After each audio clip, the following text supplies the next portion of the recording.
What impresses me about Lee and BJ is that they're like-minded in their dedication to the community and to family and children's services. They're thorough, they're thoughtful, and most impressively, they will speak their mind. They are straightforward. They'll challenge anyone or anything that might stand in the way of meeting the mission of family and children's, and they'll challenge one another as well. BJ and Lee have a quality that is not so prevalent today, and that's graciousness. When they talk to you, they incorporate all their skills to convince you that what they want you to do is the right thing. It is very hard to say no to BJ and Lee. My mother and BJ have such a special relationship. They've been friends forever, and they both share such a strong sense of service to the community and volunteerism, and I think they also share a lot of laughs. They just had very similar values. They both felt it was very important to help others. So sometimes, you know, when your chips are down, you hope others will help you, and not always everyone does. But my mom and Mrs. Weber always knew it was important.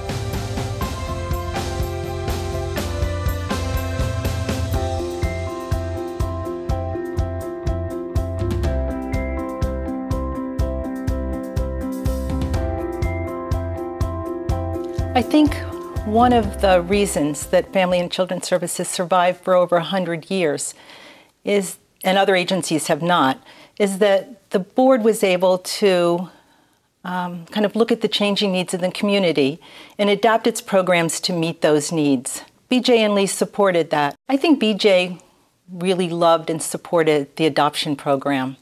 She was passionate about it. She was an adoptee herself, although not adopted through Family and Children's Service. And I think one of the saddest times of her life at Family and Children's was when the board decided to close the program in the early 80s. But I think she understood that the needs in the community had changed, and she accepted it. Lee was instrumental in establishing the Adult Protective Services program that still exists today, and she is very fond of the home care program. When Lee's late husband, Hank, became ill and needed full-time care, she did not hesitate to reach out to the agency she had devoted her life to. I think that they are very loyal and committed and passionate about Family and Children's Service. They believe in it strongly. They believe in it so strongly that they have convinced many, many people to join them, not only on the board, but at events and fundraisers. It is their passion in life. My mother came from Newark, New Jersey. She was one of 4 children.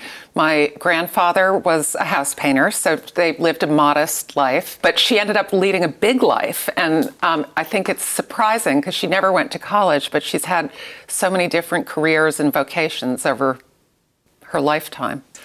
I just always heard my mother talking about Family and Children's Service. When I was very little, I had no idea what it was, and I was a little jealous of whatever it was because she was always running off to a Family and Children's Service meeting or on the phone talking about projects that she was working on. But gradually, as I grew up and I learned more about the kinds of things the agency did, I came to appreciate that she was so willing to volunteer her time to help other people. And I was just so proud of her. My mother she always had such a can-do spirit, and the experience that she had working in special events, I think, particularly lent itself to her work with the agency because she was so good at planning evenings that were fun and social as well as for a good cause. And it's not an easy thing to do, and she took such pleasure in coming up with themes and working on the Christmas boutique fundraiser, and you know, I know she enjoyed every minute of it. She always told me that she got more out of it than she gave, and I couldn't believe it because she gave so much, and I thought, you know, how fun can it be? How great can it be? But now that I'm doing my own projects, the feeling that you get from really changing someone's life, someone that needs help, is incomparable. It's better than any raise or any bonus that you could get. Well, my mom was adopted at 6 months from Atlanta, Georgia. She was born in Atlanta, Georgia. And my grandmother was involved in Family and Children's. She was on the board too. Our mother was a very strong woman and very, very busy. And she was able to work with everyone. She owned the Peppermint Tree and was a partnership with that. She started her volunteer work in the junior league, and then she was on the board at the YMCA in Red Bank for years, and then she's been on the board for over 40 years at Family and Children's. And so she knew how to work with a lot of different people. My first memory of actually getting involved with Family and Children's was at a young age. I was probably 4 years old, and our mom would always go over to our grandmother's house. We all remember kind of going over there and helping with the luncheon. To this day, I am involved with volunteer work, and so are all my siblings.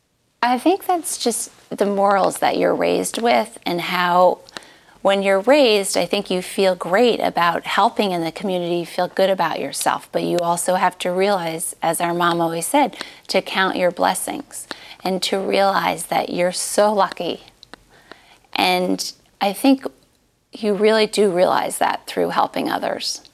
For over a century, Family and Children's Services has been helping people at their most vulnerable times of their lives, providing services and advice and guidance.